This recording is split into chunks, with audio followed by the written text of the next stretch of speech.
수강생 여러분, 안녕하세요.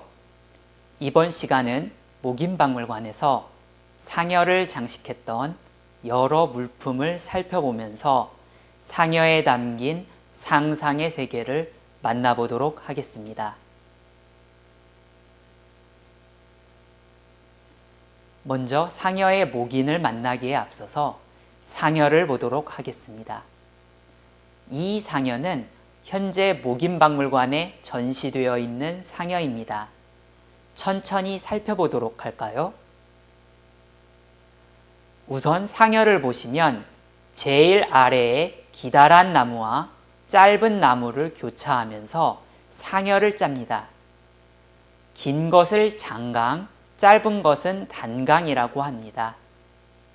이 장강 위에는 요령이라고 하는 출상할 때 흔드는 종이 있습니다. 상여놀이의 선소리꾼은 이 요령을 흔들면서 상여를 맨 사람들을 인도하여 가게 됩니다. 그리고 상여의 제일 앞부분에 보시면 용 모양의 장식이 있습니다. 이걸 정자용이라고 합니다. 한자에 고물의 정의 모습으로 용이 있다는 것입니다. 그리고 그 위에 난간을 두르고 세 층의 단이 있습니다. 그리고 그 단마다 목인이 있습니다. 악사의 모습을 하는 목인들과 전면의 푸른 옷은 호위병으로 보입니다. 각 층에는 봉황의 머리를 조각한 봉수가 네 귀퉁이에 꽂혀 있습니다. 제일 위에는 피리를 부는 악사가 타고 있습니다. 이 제일 위에 도깨비 얼굴이 보이세요? 이것을 용수판이라고 부릅니다. 이곳 상여에서는 확인되지 않지만 본래 상여의 위에는 햇볕이 바로 비치지 않도록 천을 드리워서 차양을 치게 됩니다. 이것을 위해서 앞뒤에 대나무 같은 것으로 덧대 놓게 됩니다. 보통 이 차양을 앙장이라고 부르는데 전라남도 진도에서는 이것을 호방산이라고 부릅니다. 진도 지역에서는 상여가 나갈 때 앙장이 위로 뜨는 것을 좋은 징조라고 생각했습니다. 상여의 앙장이 하늘로 떠서 간다는 것은 망자가 하늘로 표상되는 저승으로 잘 갈 것이라고 여겨졌던 것이고, 반대로 이 앙장이 아래로 가라앉는 것은 망자가 여전히 땅으로 대표되는 이승에 대한 집착이 남아있는 것으로 해석이 되어 좋지 않은 징조로 받아들여졌습니다. 이제 상여의 큰 그림은 보았으니 세부적인 물품들을 둘러보도록 할까요? 먼저 주목할 것은 용수판입니다. 용의 머리 모양을 그려놓았다고 하여 용수판이라고 부르는데, 사실은 용뿐만 아니라 도깨비의 모습도 하고 있다는 점에서 옛 사람들의 상상의 세계를 엿볼 수 있습니다. 보시면 용이 물고기를 물고 있는 모습도 있고, 이 중간의 모습들은 도깨비의 모습을 형상화한 것들도 보입니다. 이쪽에 보시면 예의적으로 봉황의 모습을 하고 있는 경우나 비익조의 모습을 용수판에 그린 경우도 나타납니다. 이러한 용수판은 상여에 꼬일 수 있는 잡귀를 물리치는 벽사적인 의미를 갖고 있었다고 합니다. 그렇기에 도깨비나 용처럼 무서운 존재가 등장하는 것입니다. 하지만 동시에 용수판은 매우 귀중한 기록 자료이기도 했습니다.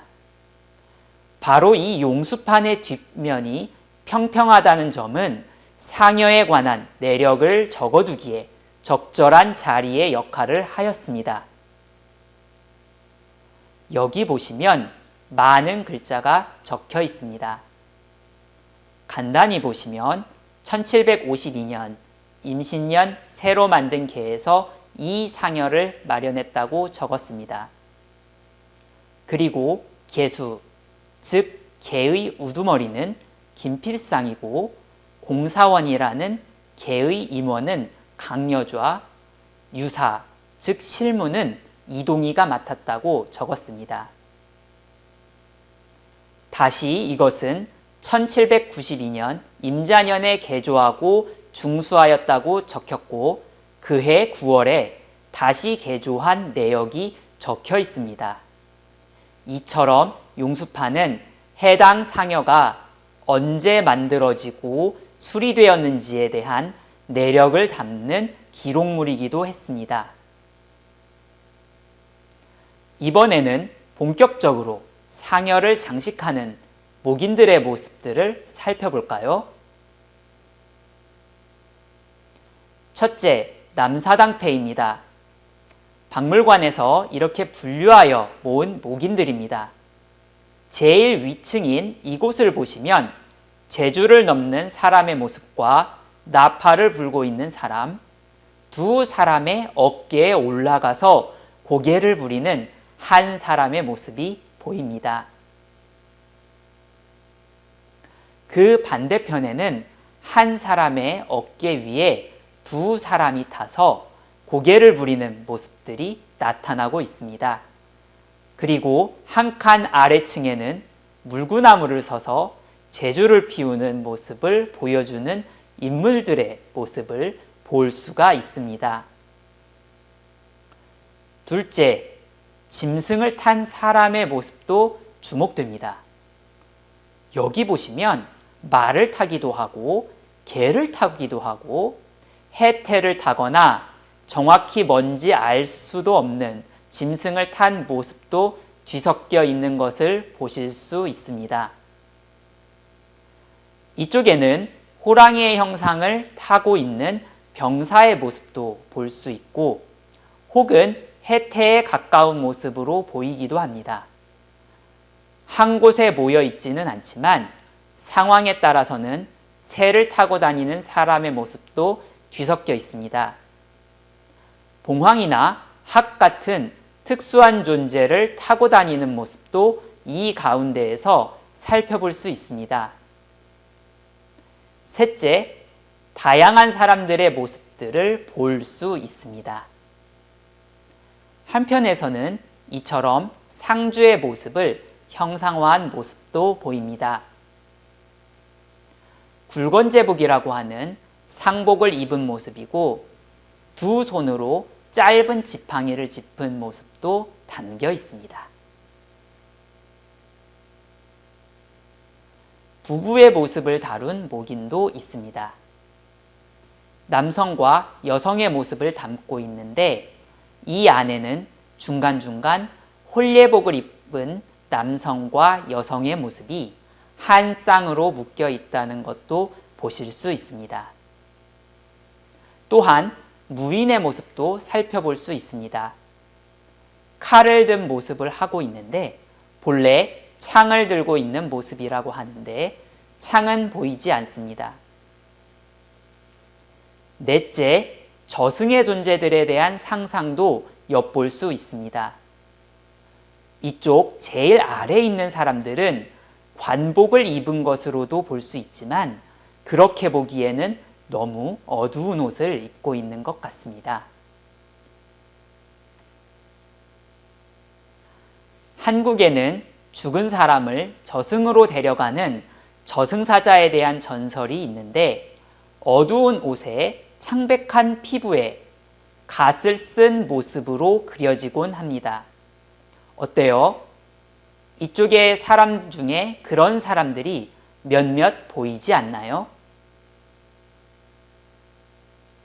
이 인물에 대해 박물관에서 붙인 표지는 저승사자지만 그보다는 저승의 옥졸 같다는 생각도 듭니다. 붉은 얼굴과 마치 잘못한 망자를 얼마든지 벌할 수 있을 것 같은 모습은 저승에 있을 어떤 존재에 대한 상상을 반영한 것입니다.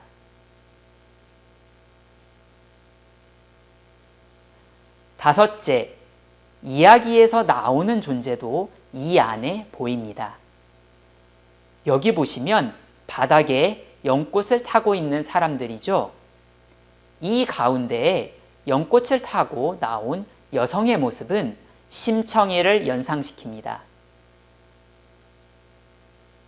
심청은 한국의 판소리에서 나오는 인물인데 봉사인 아버지의 눈을 뜨게 하기 위해 부처님께 공양하는 쌀 300석을 얻으려고 용왕의 제물로 자신의 몸을 뱃사람에게 팔아 인당수의 제물로 바쳐집니다.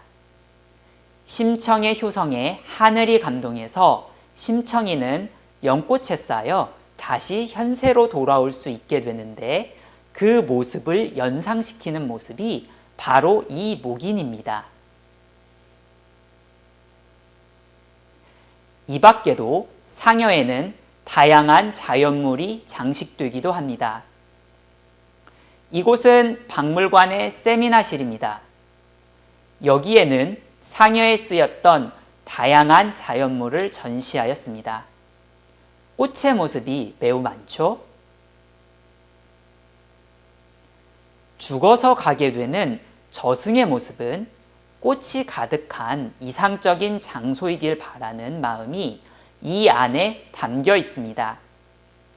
그리고 그 위를 날아다니는 새들은 신과 인간을 연결하는 존재이자 평화로운 자연의 모습을 보여주는 것이기도 합니다.